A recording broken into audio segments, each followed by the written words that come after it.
नमस्कार। आज हम जानते हैं एक ऐसे व्यक्ति की कहानी जो इतिहास के सबसे प्रभावशाली व्यक्तियों में से एक हैं, यीशु मसीह। जन्म, बचपन और प्रारंभिक जीवन। यीशु का जन्म लगभग 6 से 4 ईस्वी में हुआ था। पूर्व में बेतलहम में हुआ, एक साधारण स्थिति में, पर उनकी विरासत भव्य थी। वे अपनी माता मरियम और पिता जोसेफ के साथ नजरत में पले बढ़े।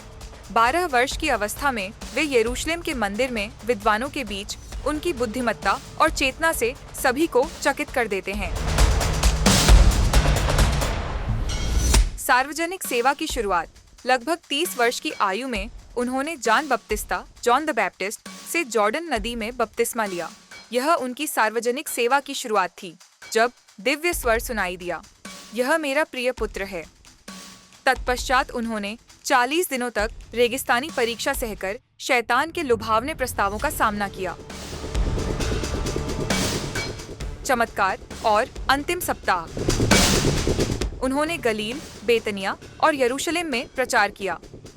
चमत्कार किए, जैसे पानी को शराब में बदलना, बीमारों को ठीक करना, हजारों को भोजन देना और अंधों को दृष्टि देना। अंतिम सप्ताह में वे दिग्गज पाम संडे पर गधे पर सवार होकर जेरूसलम में प्रवेश करते हैं। लोगों ने ताड़ की शाखाएं बिछाईं। फिर हुआ अंतिम भोज, लास्ट सपर, जहां उन्होंने प्रेम और सेवा का नया नियम दिया, और अगले ही दिन उन्हें गिरफ्तार कर गोलगोथा पर क्रूस पर चढ़ाया गया, जहां उन्होंने बलिदान किया। मृत्यु, पुनरुत्थान और प्रभाव।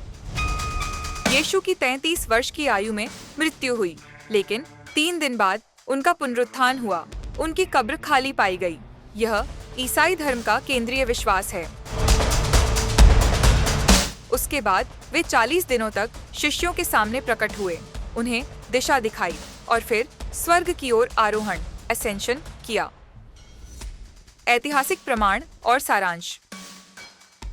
आधुनिक विद्वानों के अनुसार उनका बपतिस्मा और क्रूस पर मृत्यु, क्रूसिफिक्शन, 2 ऐसे ऐतिहासिक तथ्य हैं जिनमें व्यापक सहमति है। उनकी शिक्षाएं, प्रेम, क्षमा, मानवता का संदेश आज भी लाखों जीवनों में प्रेरणा और आशा जगाते हैं। यीशु मसीह की यह कहानी, उनकी सादगी, शिक्षाएं, बलिदान और पुनरुत्थान हमें यह सिखाती है कि सच्चा प्रेम और उम्मीद सबसे अंधेरे समय में भी उजाला ला सकती है। यदि यह आपको प्रेरित करती है तो लाइक, शेयर और सब्सक्राइब करना न भूलें, और बताइए आपके लिए यीशु का संदेश क्या मायने रखता है।